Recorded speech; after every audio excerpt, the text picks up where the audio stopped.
एक एक बेटी मेरी बात कान खोल के सुन लेना।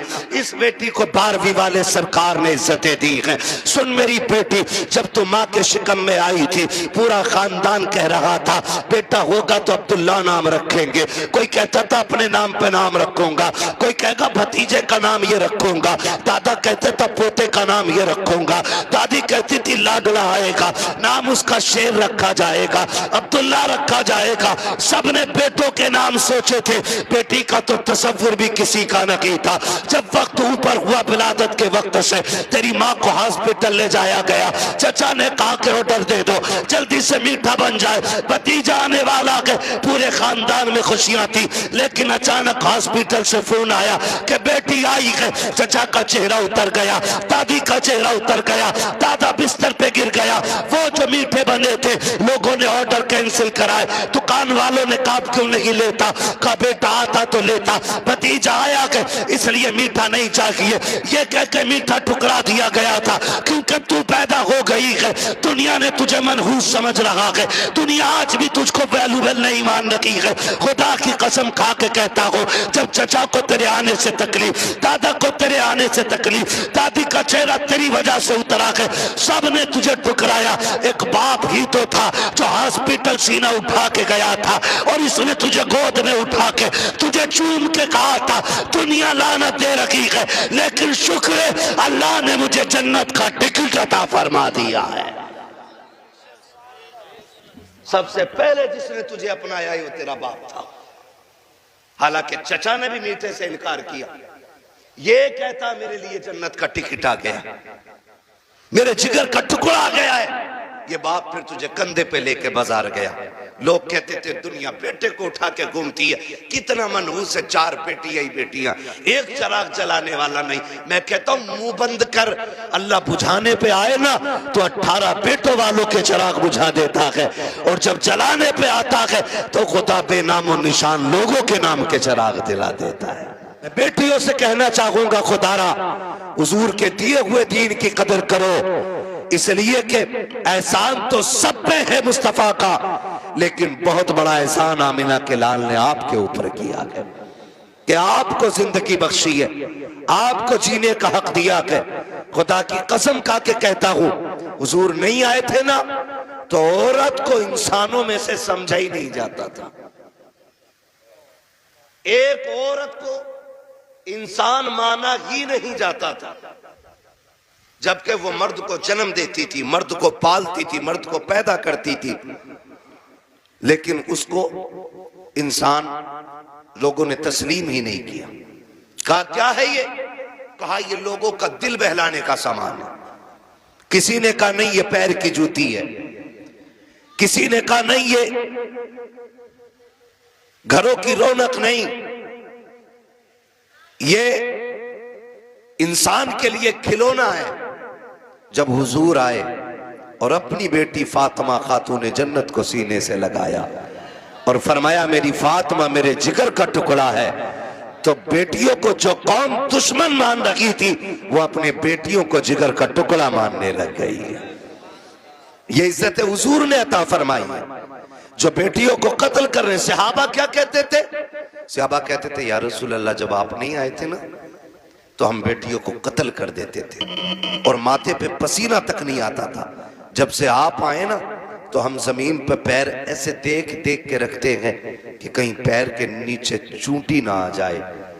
कहा ये इनकलाब आपकी वजह से आया है। जो लोग इंसानों की जान ले लेते थे अब वो जानवरों की भी जान लेने के तैयार नहीं है। ये इनकलाब हुजूर की वजह से आया।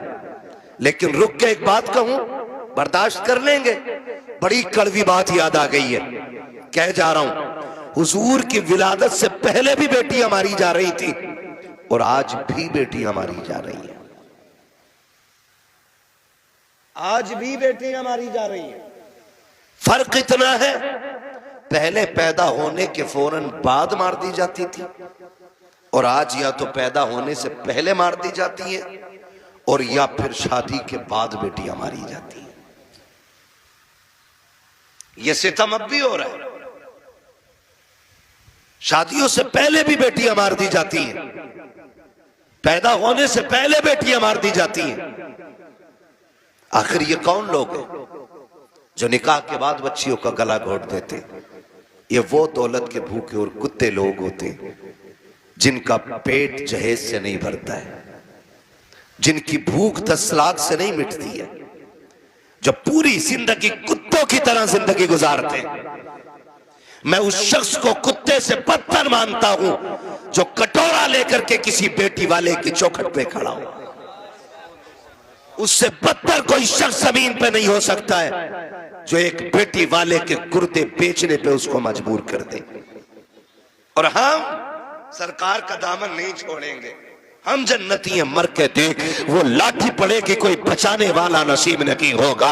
इस धोखे में मत रहना कि तेरी वजह से किसी गरीब की आंख में आंसू आए थे और तो यूं ही जन्नत में गुलाब के फूल लगा के भेज दिया जाएगा, ऐसे ही तुझे खुशबू में बसा करके जन्नत में दाखिल कर दिया जाएगा।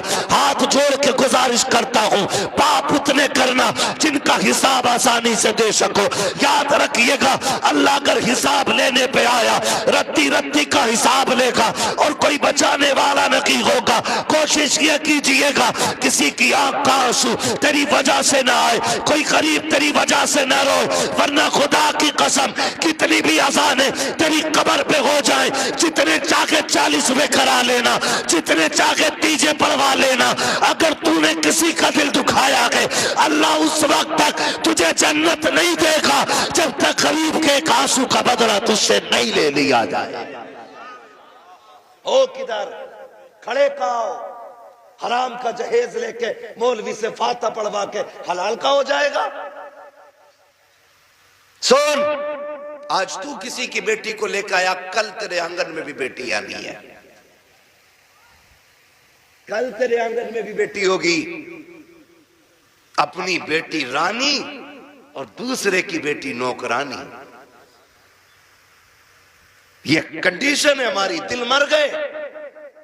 4 बेटे तो हिसाब लगा रहे आप, 10 लाख कलुआ में मिलेंगे, 10 बूरा में मिलेंगे, 10 गुड्डू में मिलेंगे, 10 पप्पू में मिलेंगे, हराम में 40 लाख लेगा।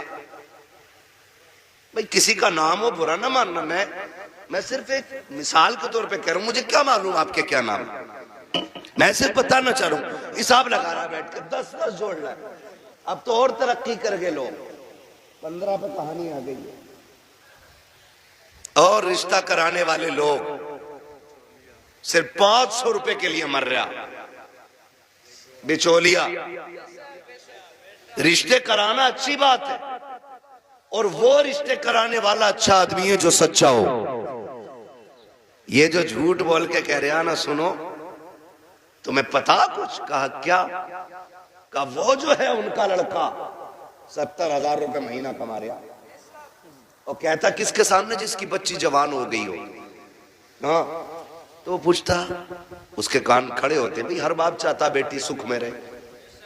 कौन बाप ऐसा, मैं या आप? कोई ऐसा बाप नहीं है जो अपनी बेटी को दुख में देखना गवारा करे। हर बाप को बेटी प्यारी होती है, हर बाप को बेटी प्यारी है। तो उसके बाद जाके कह रहा फलां का बेटा 70,000 कमा रहा, तो उसने भी कोनी मार के कह दिया जरा कराओ यार रिश्ता। फिर पक्का पता 70 कमा रहा? हाँ मैंने कल ही देखा, उसने अपने अब्बा खाते में डाले। लंबा झूठ। कह रहा मगर यार करा तो दूं रिश्ता। अच्छा बात करूंगा, इसके भाव बढ़ते हैं। कह रहा अच्छा बात करूंगा।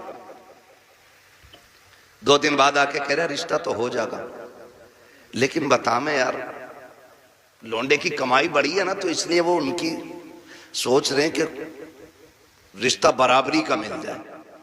अब बेटी वाला समझ जाता बराबरी का मतलब यह है कि ये हराम का खाना चाह रहा। कह रहा क्या मतलब? का क्या दे दोगे तुम? क्यों? वो लड़की वाला कहता 70 कमा रहा तो 15 दे देंगे। कह रहा लो 15 तो उसको फला गांव से मिल लेते, उन्होंने 15 पे काम आनी है, और बढ़ाओ कुछ। 20 लाख पे रिश्ता तय, 20 लाख पे रिश्ता तय। जब रिश्ता हो गया, शादी हो गई ना, तो झगड़ा हो रहा कि समझाओ ये कुछ करता ही नहीं कि यार ये तो 70 कमा रहा था। अब क्यों नहीं करता है? कहा वो तो इसलिए झूठ बोला था ताकि रिश्ता बराबरी का मिल जाए। फिर अब जब वो बात खुल के आती है तो फिर तलाकें होती है। तेरे बेटे का तो कुछ नहीं जाएगा, लेकिन जिस बेटी को एक बार तलाक हो जाती है ना, उस बेटी की जिंदगी पे बहुत बड़ा दाग लग जाता है, बहुत बड़ा दाग। और बेटियों की इज्जत इतनी नाजुक होती है, तलाक तो अलग साहिब, छोड़ना तो अलग की बात है। अगर लड़की को देखने वाले आकर के एक बार जाकर के ये कहते लड़की पसंद नहीं आई है, तब लोग उस लड़की में कीड़े पैदा करना शुरू कर देते हैं। कोई कहता है कि चलन अच्छा नहीं होगा, कोई कहता है कि बच्ची का घरवार अच्छा नहीं होगा, कोई कहता है कैरेक्टर अच्छा नहीं होगा, कोई कहता नहीं नहीं नाक नक्शे की कमी रह गई होगी, कोई कहता देने के लायक नहीं है। इतनी बातें लड़की में पैदा की जाती है। और तुम्हें खुदा का वास्ता है, मिलाद वाले मुस्तफा का वास्ता हाथ जोड़ के कहता हूं, जब बेटियों की रिश्ते की बारी आया करे तो शद्दाद हमान न बना करो, नमरूद फिरौन न बना करो, दुनिया में हाकिम न बना करो। अगर बेटी की चाहिए आपको तो किसी पे जबरन बेटी ना लो, दौलत के साथ बेटी ना लो, बल्कि झोली फैलाओ, भिखारी बन जाओ और के खुदा के वास्ते बेटी दे करके हमारी नस्लों को इज्जतें दे दे। खुदा की कसम, जब बेटियां ऐसे आती हैं तो फिर नस्लों में खालिद बिन वलीद जैसे लाल पैदा होते हैं। लेकिन ऐसा मांगे कौन? बारात भी तो लेके जाएगा। कितनी बारात चल रही है भाई? हाँ, जब निकाह इमाम पढ़ा देना तो कहते इमाम साहब कितने पैसे हो गए? इमाम साहब ने कह दिए 5,000। गरीब इलाका होगा यार, छोड़। तो अगर इमाम ने कह दिया ना 7,786, तो कह रहा कौन सी शरीयत में? फिर कह रहा कौन सी शरीयत में? अब तुझे शरीयत याद आई, तेरा बाप जो हराम के खाने खिलाने के ये 300-400 लोग लेके आया, ये तेरे बाप की लाल किताब में लिखे? बेटियां मुर्तद हो रही हैं, जहर खा रही हैं तुम्हारे इन पापों की बुनियाद पर। बारात का इस्लाम में कोई तसव्वुर ही नहीं है, बिल्कुल तसव्वुर नहीं है। हक ही नहीं है कि बेटी वाला खाना खिलाए बारात को। लेकिन पहले सैंपल भेज रहा मुंहों के, कह रहा बोटी बिना हड्डी की होनी चाहिए, रसगुल्ले ज्यादा बड़े ना हो। क्यों? बगले लेके आएगा। इसने कौम का बेड़ा गर्क करके रख दिया है। एक बाप की बेटी जवान हो जाती है, बाप बेटी को देख के सूखना शुरू कर देता है। इसलिए नहीं कि बेटी जवान हो गई है, इसलिए सूखना शुरू हो जाता है कि बेटी जवान हो गई है। अगर कोई दरवाजे पे शरीफ आ भी गया तो बारात में हराम की खाने वाले लोग आएंगे। पहली बात तो जो भी बेटी लेने के लिए आएगा 4-5-10 लाख से शुरू होता है, उस कुत्ते का पेट भी भरना है। फिर जो बारात हराम का खाने के लिए आएगी उनके लिए भी इंतजाम करना है। हद तो तब हो जाती है जब 400 बाराती खाने के लिए बैठे हो और लड़के का बाप बगल में परस दबा करके बारात के टेबलों पे चक्कर लगा के पूछता है नमक ठीक है कि नहीं, मिर्च ठीक है कि नहीं, कोई कमी तो नहीं रह गई है। पूछना तो ये लड़की वालों को चाहिए था, ये क्यों पूछ रहा है दयूस की औलाद? इसको हक किसने दिया है कि ये खाने की कमी पता करे? और कितने बेगैरत होते हैं, उसके बावजूद भी उठ के कहते हैं नहीं जी बात तो ठीक है, खाना भी सही है, लेकिन नमक ज्यादा कर दिया गया है, मिर्च तेज कर दी गई है और बेगैरत नाक तक खा चुका है, तो खाने में ऐब निकाल क्यों रखा है? पहली बात तो ये है लड़के वालों को हक नहीं है कि वो बारात के खाने के बारे में पूछे और फिर ये कहे खाना कैसा है। सुन बेगैरत सुन, जब तुझे लगे कि तेरी बारात हराम के लुक में तोड़ रखी है तो कोने में झांक के देखना, उसी पिंडाल हाल के किसी कोने में लड़की का बाप सहमा हुआ होगा, गर्दन झुकी होगी, बगल में हाथ होंगे, आंखों में नमी होगी, कभी बारात देखता होगा, कभी आसमान को देखता होगा, कहेगा मालिक आज लाज बचा लेना। अगर एक बाराती फाके से चला गया, मेरी बेटी को पूरी जिंदगी ताना दिया जाएगा।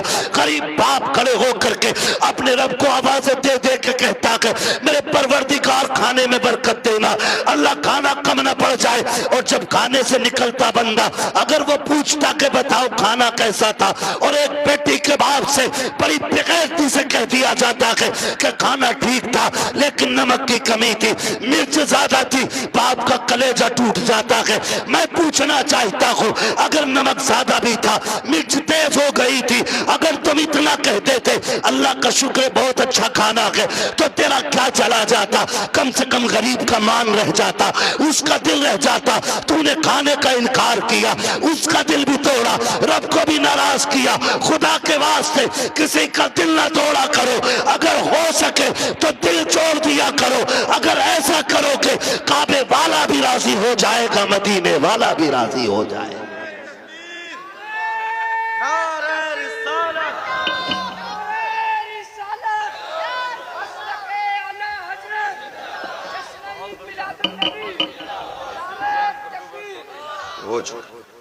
तवज्जो है सारे लोगों की? जरा कह दे या रसूल अल्लाह, खाली जलसे करने से कुछ नहीं होने वाला। तुम्हारी बेटियां मुर्तद हो जाएं, भाग जाएं गैर के साथ, और तू तस्वीर लेके बैठा रहे।